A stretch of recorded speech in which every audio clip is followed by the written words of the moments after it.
ನಿಜವಾಗ್ಲೂ ಹೇಳ್ತೀನಿ, A for Anu warriors, A for A class experimental performance ಅಂದ್ರೆ ಇದು. ಆಕ್ಚುಲಿ ಸಾರಿ ಚೈತ್ರ, ಇವತ್ತು it was H for high class performance because it's Harish. ಈ high class performance ಹೇಗಿತ್ತು? Straight ಆಗಿ ಎ ಫಾರ್ ಅಕುಲ್ ಸರ್ ಹೇಳಿ. I am speechless. ಅಲ್ಲಪ್ಪ, ಗ್ರಾವಿಟಿನ ಅಗೇನ್ಸ್ಟ್ ನೀವು ಒಂದು ಸ್ಕಿಟ್ ಮಾಡಿದ್ರಿ ಅಂದ್ರೆ this is one of us kind a true grand finale performance ಮಾರಾಯ ಇದು.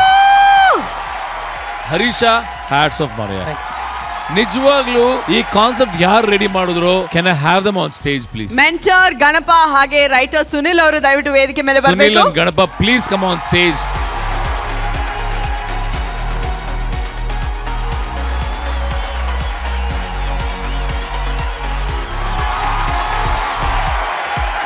ಗ್ರ್ಯಾಂಡ್ ಫಿನಾಲೆ ಅಂದ್ರೆ ತಮಾಷೆನೇ ಅಲ್ಲ ಅಂತ ಒಂದು ಅದ್ಭುತ ಕಾನ್ಸೆಪ್ಟ್ ನ ನೀವು ರೆಡಿ ಮಾಡಿದ್ರಿ. ನನ್ನ ಲೈಫ್ ಅಲ್ಲಿ ಈ ತರ ಸ್ಕಿಟ್ ನಾನು ನೋಡೇ ಇಲ್ಲ. ಅಂಡ್ ಇದರಲ್ಲಿ ಭಾಗಿಯಾಗಿರ್ತಕ್ಕಂಥ ನಮ್ಮ ಹರೀಶ, ಮಾಂತೇಶ, ನಮ್ಮ Sujatha and Madhu, hats off to you guys. Hats off to you guys. ಈ ಸೆಟ್ ಒಂದು ವಾವ್ ಫ್ಯಾಕ್ಟರ್. ಆ ಸೆಟ್ ವರ್ಕ್ ಮಾಡಿರೋ ಎಲ್ರೂ ಕೂಡ ಜೋರ್ ಚಪ್ಪಾಳೆ ಬರಲೇಬೇಕು. ಫ್ಯಾಬುಲಸ್. ಎಲ್ರಿಗೂ ನನ್ನ ಕಡೆಯಿಂದ ಹರೀಶ್ ಮಜ್ಗಿ ಪರ್ಫಾರ್ಮೆನ್ಸ್. ಆನಂದ್ ಸರ್. ಇಲ್ಲ, ನಾನು ಎದ್ದು ನಿಂತ್ಕೊಂಡು ಮಾತಾಡಕ್ಕೆ ಇಷ್ಟಪಡ್ತೀನಿ. ಯಾಕಂತಂದ್ರೆ ಇಲ್ಲ, ನಿಜವಾಗ್ಲೂ ಹೇಳ್ಬೇಕಂದ್ರೆ ಹರೀಶ, ಇದೊಂದು ರಾಕ್ಷಸ ಪ್ರಯತ್ನ ಇದು. ಅಂದ್ರೆ ನೀನು ತುಂಬಾ ಡೆಲಿಕೇಟ್ ಪೊಸಿಷನ್ ಇದ್ದೆ. ಯಾಕಂದ್ರೆ ಯಾರು ಏನ್ ಮೇಲಿಂದ ಉಗಿದ್ರು, ಬಿಸಾಕಿದ್ರು, ಎಸೆದ್ರು, ಇನ್ನೊಂಥರ ಡಸ್ಟ್ಬಿನ್ ಪೊಸಿಷನ್ ನಿಂದು. ಜಾಸ್ತಿ ಹೊತ್ತು ಕೆಳಗೆ ಹಿಂಗೆ ಮಲಗಿದಾಗ ಬ್ಲಡ್ ಫ್ಲೋ ಎಲ್ಲ ಏನಾಗುತ್ತೆ, ಟುವರ್ಡ್ಸ್ ದಿ ಬ್ರೈನ್ ಹೋಗುತ್ತೆ. ಅದು ನೀವು 8-10 ನಿಮಿಷದ ಮೇಲೆ ಆತರ ಮಾಡಿದೀರ. ಅದಕ್ಕೆ ನಾನು ನಿಂತ್ಕೊಂಡು ರೆಸ್ಪೆಕ್ಟ್ ಕೊಡ್ತಾರೆ ಇದು ಆಕ್ಟ್ಗೆ. ಏನು ಅಂದ್ರೆ ಇದರಿಂದ ಅಂತ ಡೆಡಿಕೇಶನ್ ಇದೆ ಮರ. ಥ್ಯಾಂಕ್ಸ್ ಅಣ್ಣ. ನನಗೂ ತುಂಬಾ ಖುಷಿ ಕೊಟ್ಟಂತ ಪರ್ಫಾರ್ಮೆನ್ಸ್. ಶ್ವೇತಾ ಮ್ಯಾಮ್. ನಾನು ಕೂಡ ಎದ್ದು ನಿಂತ್ಕೊಂಡೆ ಮಾತಾಡ್ತೀನಿ. First of all, I don't know, ಇವತ್ತು ಪ್ರತಿಯೊಬ್ರು ಒಬ್ರಿಗಿಂತ ಒಬ್ರು ಗ್ರ್ಯಾಂಡ್ ಫಿನಾಲೆನ ಗ್ರ್ಯಾಂಡ್ ಆಗಿ ಸೆಲೆಬ್ರೇಟ್ ಮಾಡ್ತಿದ್ದೀರಾ. And you guys were like amazing. Thank you madam. ನಮ್ಮ ಕನ್ನಡ ಮಣ್ಣಿನಲ್ಲಿ ಈ ಥರದ್ದು ಒಂದು ಸೆಟಪ್ ನ ಹಾಕಿ, ಈ ತರ ಒಂದು ಎಕ್ಸ್ಪೆರಿಮೆಂಟ್ ನ ಟೆಲಿವಿಷನ್ ಜಗತ್ತಿಗೆ ಕೊಡ್ತಾ ಇರುವಂತ ಏಕೈಕ ಕಾರ್ಯಕ್ರಮ ಅದು ಕಾಮಿಡಿ ಕಿಲಾಡಿಗಳು ಪ್ರೀಮಿಯರ್ ಲೀಗ್.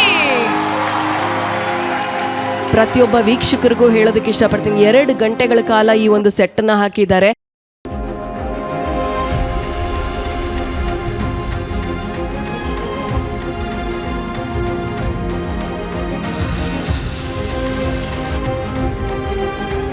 ಎಲ್ಲಾರ್ಗೂ ನನ್ನ ಕಡೆಯಿಂದ ಒಂದು ಸಾಷ್ಟಾಂಗ ನಮಸ್ಕಾರ ಅಂತ ಹೇಳ್ತಾ, this is for you guys. Wow, standing ovation. Anushree ma'am, ಹೇಗಿತ್ತು ಈ ಸ್ಕಿಟ್ಟು? ನನ್ನ ಪ್ರಕಾರ ಜೀವನದಲ್ಲಿ ತುಂಬಾ ಇಂಪಾರ್ಟೆಂಟ್ ಗೋಲ್ಡನ್ ವರ್ಡ್ ಅಂತಂದ್ರೆ ಥ್ಯಾಂಕ್ ಯು, ಧನ್ಯವಾದಗಳು. ಸೊ ಎಲ್ಲಕ್ಕಿಂತ ಹೆಚ್ಚಾಗಿ ಈ ಐಡಿಯಾ ಮಾಡ್ತೀವಿ ಅಂತ ಒಂದು ಡಿಸ್ಕಷನ್ ಆದಾಗ, ತಂಡ ಹೇಳಿದಾಗ ಅದನ್ನ ಸಾರ್ಥಕವಾಗಿ ಮಾಡಿಕೊಟ್ಟಂತ ನಮ್ಮ Sharanayya sir and the entire team, thank you so much. Harish, ಒಬ್ಬ ರಂಗಭೂಮಿ ಕಲಾವಿದನ ಕೈಲಿ ಮಾತ್ರ ಇದನ್ನ ಮಾಡೋದಕ್ಕೆ ಸಾಧ್ಯ. ನೀವೊಂದ್ ಕಡೆ ಆದ್ರೆ ಮಧು ಇಸ್ ಲಿಟ್ರಲಿ ಹಿಂಗಿದಾನೆ. 1 ಸೆಕೆಂಡ್ಗೂ ಕೂಡ ನಾವು ಟಿವಿಲಿ ನೋಡ್ಬೇಕಾದ್ರೆ ನಮ್ಗೆ ಅನ್ಸಿಲ್ಲ ಮಧು ಆಲ್ಮೋಸ್ಟ್ ಈ ತರ ಪೊಸಿಷನ್ ಅಲ್ಲಿ ಕುತ್ಕೊಂಡು ಅವ್ನು ಇಟ್ಕೊಂಡು ಮಾತಾಡ್ತಿರೋದು ಅದು table. It's very difficult. Madhu, thank you Madhu, hats off ಕಣೋ. ಅಂಡ್ ಮಾಂತೇಶ್, ಇವರಿಬ್ರು ಲೈಟ್ ಆಫ್ ಆದಾಗ ಹೋಗಿ ಕೂತ್ಕೊಂತಾರೆ. ಲೈಟ್ ಆನ್ ಆದಾಗ ಮಾಂತೇಶ್ ಹತ್ಕೊಂಡು ಹೋದ್ಮೇಲೆ ಪೊಸಿಷನ್ ತಗೊಳ್ಳೋಷ್ಟು ಟೈಮ್ ಇಲ್ಲ ಅವ್ರಿಗೆ. ಕೂತ್ಕೊಂಡು ಅವನು ಆಕ್ಟಿಂಗ್ ಮಾಡಿದಾನೆ. ನಮ್ಮ ಕಾರ್ಯಕ್ರಮದಲ್ಲಿ ಒಂದು ಟ್ರೂ ಫೈಂಡ್ ಅಂತ ಯಾರಾದ್ರೂ ಇದ್ರೆ that is Manthesh and Madhu. Thank you ma'am. Respect Sujatha ನಿಮ್ಗೆ. ಒಬ್ಬ ಹೆಣ್ಣಾಗಿ ಅಲ್ಲೋಗಿ ಹತ್ತಿ ಕೂತ್ಕೊಂಡು ಡ್ಯಾನ್ಸ್ ಮಾಡೋದಿದೆಯಲ್ಲ, ತಾಕತ್ ಅಂದ್ರೆ ಇದು. ಹೆಣ್ಮಕ್ಳು ಏನ್ ಪವರ್ ಅಂತ ನೀವು ತೋರಿಸಿದೀರ. ಅಂಡ್ ಒಂದ್ ದೊಡ್ಡ ಚಪ್ಪಾಳೆ ಶರಣಯ್ಯ ಸರ್ಗೆ. ನಾನ್ ಫಿಕ್ಷನ್ ಹೆಡ್ ಆದಂತಹ ಶರಣಯ್ಯ ಸರ್ ದಯವಿಟ್ಟು ವೇದಿಕೆ ಮೇಲೆ ಬರಬೇಕು ಅಂತ ಕೇಳ್ಕೊಂತೀನಿ.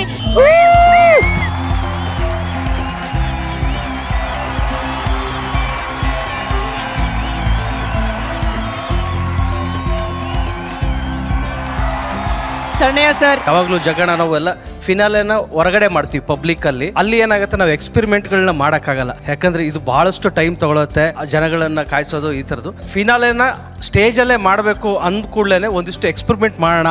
ಇವತ್ತೆಲ್ಲ ನೋಡಿದ್ದು ಎಲ್ಲವೂ ಒಂದೊಂದು ಎಕ್ಸ್ಪೆರಿಮೆಂಟ್. ಸಡನ್ಲಿ ಒಂದು ಥಾಟ್ ಬಂತು, ಏನಕ್ಕೆ ಸಟ್ಟನ್ನ ಉಲ್ಟಾ ಯಾಕೆ ಮಾಡಬಾರ್ದು ಅಂತ ಯೋಚನೆ ಬಂತು. ಅದನ್ನ ಸ್ವಾಮಿಗೂ ಹೇಳಿದೆ, ಸ್ವಾಮಿ ಇದು ಮಜಾ ಇದೆ ಮಗ ಮಾಡೋಣ ಅಂತಂದ್ರು. ಆರ್ಟ್ ಡಿಪಾರ್ಟ್ಮೆಂಟ್ ಚಂದ್ರು ಬಹಳ ಚಂದಾಗಿ ಸಾಥ್ ಕೊಟ್ರು. ಆ ಕ್ಯಾಮ್ರಾದಲ್ಲಿ ನೀವು ಸೈಡಲ್ಲಿ ಗೊತ್ತಿಲ್ಲ, ಜನಕ್ಕೆ ಗೊತ್ತೇ ಆಗಲ್ಲ ಇದು ನಾವು ಟೆಲಿಕಾಸ್ಟ್ ಮಾಡುವಾಗ್ಲೂ ಆ ಫ್ರಂಟ್ ಮಾತ್ರ ಕ್ಯಾಮ್ರಾ ಅಂದ್ರೆ ನಿಮ್ ಕೂತ್ಕೊಂಡಿರೋ ಶಾರ್ಟ್ ಮಾತ್ರ ಹಾಕಿದ್ರೆ ಇದು ಗೊತ್ತಾಗತ್ತೆ, ಇಲ್ಲ ಅಂದ್ರೆ ನಾವು ತೆಗೆದಿರೋದು ಉಲ್ಟಾ ಅಂತಾನೆ ಗೊತ್ತಾಗಲ್ಲ. ಶರಣಯ್ಯ ಸರ್, ನನಗೆ ಈಗಲೂ ಹೆಂಗ್ ನೋಡ್ಬೇಕು ಅಂತಾನೆ ಗೊತ್ತಾಗ್ಲಿಲ್ಲ ನನಗೆ. ಸೊ ಹಂಗಾಗಿ ಸುನಿಗೆ ಆ ಕಥೆನ ಬರೆಯಕ್ಕೆ ಹೇಳಿದ್ವಿ. ಆನಂದು ಇದಕ್ಕೆ ಬರೀ ನಾನು ಇಲ್ಲಿಂದನೇ ಓಪನಿಂಗ್ ಮಾಡ್ಬೋಣ ವಾವ್ ತರ ಹಿಂಗ್ ಪರದೆ ಹೇಳಿದ್ರೆ ಇದು ಉಲ್ಟಾ ಇರ್ಲಿ ಅಂತ, ಇಲ್ಲ ಒಂದ್ ಸೆಗ್ಮೆಂಟ್ ಆಡ್ ಮಾಡೋಣ ಅಂತ ಆನಂದು ಒಂದ್ ಸೆಗ್ಮೆಂಟ್ ಆಡ್ ಮಾಡಿದ್ರು. ಸುನಿ ಬರೆದ್ರು. ಗಣಪ ನೀಟಾಗಿ ನಾವೆಲ್ಲ ಏನೆಲ್ಲ ಅನ್ಕೊಂಡಿದ್ವೋ ಅವೆಲ್ಲನ ತಗೊಂಬಂದ್ರು. ಚೆನ್ನಾಗಾಯ್ತು. ಎಲ್ಲ ಆರ್ಟಿಸ್ಟ್ಗಳೆಲ್ಲರೂ ನೀವ್ ಹೇಳ್ದಂಗೆ ಬಹಳ ಕಷ್ಟ ಇದು ಎಕ್ಸ್ಪೆರಿಮೆಂಟ್ ಆಗ್ಲಿ ಅಂತ ಅನ್ಕೊಂಡು ಅವ್ರಿಗೆ ಅವಾಗ್ಲಿಂದ ಹೇಳ್ತಿದೆ. ಫಸ್ಟ್ ಇವನ್ಗೆ ಕತ್ತು ನೋವು ಬಂದು ತಲೆ ಸುತ್ತೆಲ್ಲ ಬಂದು ಫಸ್ಟ್ ದಿನ ಬಹಳ ಕಷ್ಟ ಅನುಭವಿಸಿದ್ರು. ಬಟ್ ನಾನು ಹೇಳ್ದೆ ಇದನ್ನ ಕಷ್ಟನ ಫಿನಾಲೆ ಒಂದಿನ ನೀವು ತಡೆದು ಬಿಟ್ರೆ ಇದು ಬೇರೆ ಇದೆ ನೋಡು ಅಂತಾನೆ ಹೇಳಿದೆ. ಸೊ ಎಲ್ಲ ಆರ್ಟಿಸ್ಟ್ಗಳು ಬಹಳ ಚೆನ್ನಾಗಿ ಮಾಡಿದ್ರು. ಅಷ್ಟೆಲ್ಲ ಒಟ್ಟಿಗೆ ಪ್ರೊಡಕ್ಷನ್ ಟೀಮ್ನು ಅಷ್ಟು ದೊಡ್ಡ ಸೆಟ್ ಹಾಕಕ್ಕೆ ಇವತ್ತೆಲ್ಲರೂ ಸಾಥ್ ಕೊಟ್ಟಿದ್ದಾರೆ. ಪ್ರೊಡಕ್ಷನ್ ಹುಡುಗರು ಎಲ್ಲರೂ. ಇದಕ್ಕಿಂತ ಮುಂಚೆ ಬಹಳ ಆವೇಶವಾಗಿ ಬೈದಿದ್ದೀನಿ, ದಯವಿಟ್ಟು ಕ್ಷಮಿಸಿ. ಬಿಕಾಸ್ ಆಫ್ ಈ ಉತ್ತರಗೋಸ್ಕರ ಯಾರಿಗಾರು ಹರ್ಟ್ ಆಗಿದ್ರೆ ಸಾರಿ. ಶರಣ, ನನ್ನೊಂದು ಆಸೆ ಇದೆ ಚಿನ್ನ, ನಾವು ಜಡ್ಜಸ್ ಅಲ್ಲಿ ಕೂತ್ಕೊಂಡು ಮಾತಾಡ್ಬೋದಾ? ಟ್ರೈ ಮಾಡಿ. ಬನ್ನಿ ಸರ್, ಬನ್ನಿ ಬನ್ನಿ.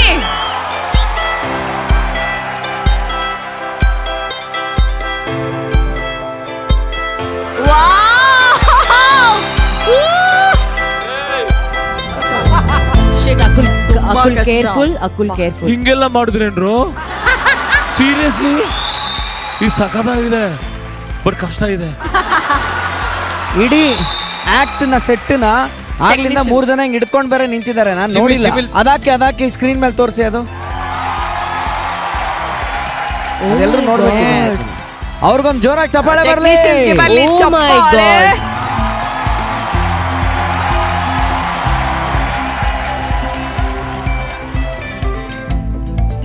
Wow, amazing.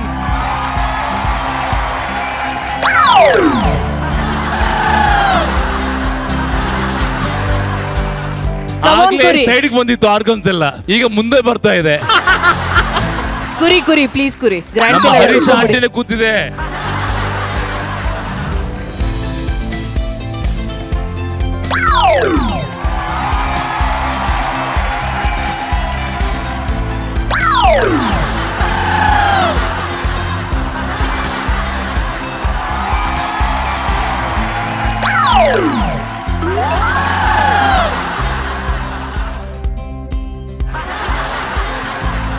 ಕಾಮಿಡಿ ಕಿಲ್ಲಾಡಿಗಳು, ಕಾಮಿಡಿ ಕಾಮಿಡಿ ಕಾಮಿಡಿ